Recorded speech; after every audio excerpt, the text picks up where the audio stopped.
எல்லாருக்கும் வணக்கம். நம்ம இப்ப எந்த படத்தோட ரிவ்யூ பார்க்க போறோம்னா, காந்தி டாக்ஸ் மூவியோட ரிவ்யூ தான் பார்க்க போறோம். இந்த ஃபிலிம யாரா டைரக்ஷன் பண்ணியிருக்காங்க அப்படின்னு கேட்டீங்கன்னா, கிஷோர் பாண்டுரங் அவரு தான் அந்த ஃபிலிம வந்து டைரக்ஷன் பண்ணியிருக்காரு. இதுல யார் யார் லீட் ரோல் பண்ணியிருக்காங்கன்னா, நம்மளுடைய அரவிந்த் சாமி சாரும், விஜய் சேதுபதி சாரும் இந்த படத்துல லீட் ரோல் பண்ணியிருக்காங்க. மியூசிக்னு பார்த்தீங்கன்னா, ஏ.ஆர். ரகுமான் சார் வந்து பிச்சு விட்டாருன்னே சொல்லணும். படத்துல வந்து என்னடா கான்செப்ட் அப்படின்னு கேட்டீங்கன்னா, ஹீரோ வந்து பணக்காரரா இருக்காரு. வில்லன் வந்து ஏழையா இருக்காரு. இதுல யாரு ஹீரோ, யாரு வில்லன்றத புரிஞ்சுக்கிறதே கொஞ்சம் கஷ்டமா தான் இருக்குது. அப்படியே சொல்றேன்.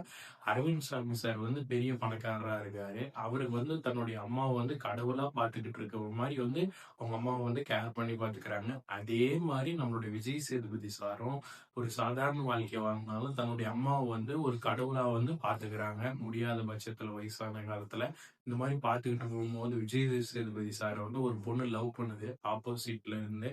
அந்த பொண்ணு விஜய் சேதுபதி சேர்ந்து வந்து லவ் பண்றாரு. அது வந்து ஒரு ஃபர்ஸ்ட் ஹாஃபா நகருது. செகண்ட் ஹாஃப்ல வந்து இதே மாதிரி அரவிந்த் சாமி சார் எப்படி வந்து அவங்களுடைய அம்மாவ புடிச்சவங்கள கேர் பண்ணாங்களோ, அவங்களுக்கு புடிச்சவங்க வந்து 3 பேர் இறந்து போயிடுறாங்க.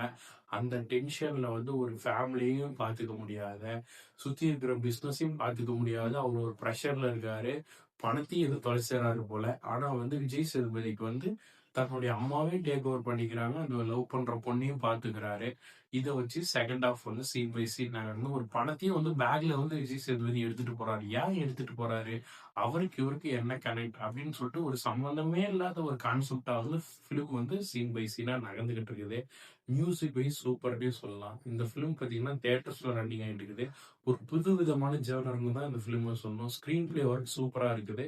ஒரு பிக்கெஸ்ட் ரிச் மேனுக்கும், புவர் மேனுக்கும் தன்னுடைய அம்மாவ எப்படி டேக் ஓவர் பண்றாங்க, சின்ன சின்ன விஷயத்த ஃபேமிலில எப்படி ஹேண்டில் பண்ணிக்கிறாங்க அப்படின்றத வந்து இந்த ஃபிலிம்ல குடுத்துருக்காங்க. உங்களுக்கு நான் என்ன சொல்றேன்னு புரியும்னு நினைக்கிறேன். மறுபடியும் அடுத்த பட ரிவ்யூல பார்க்கலாம்.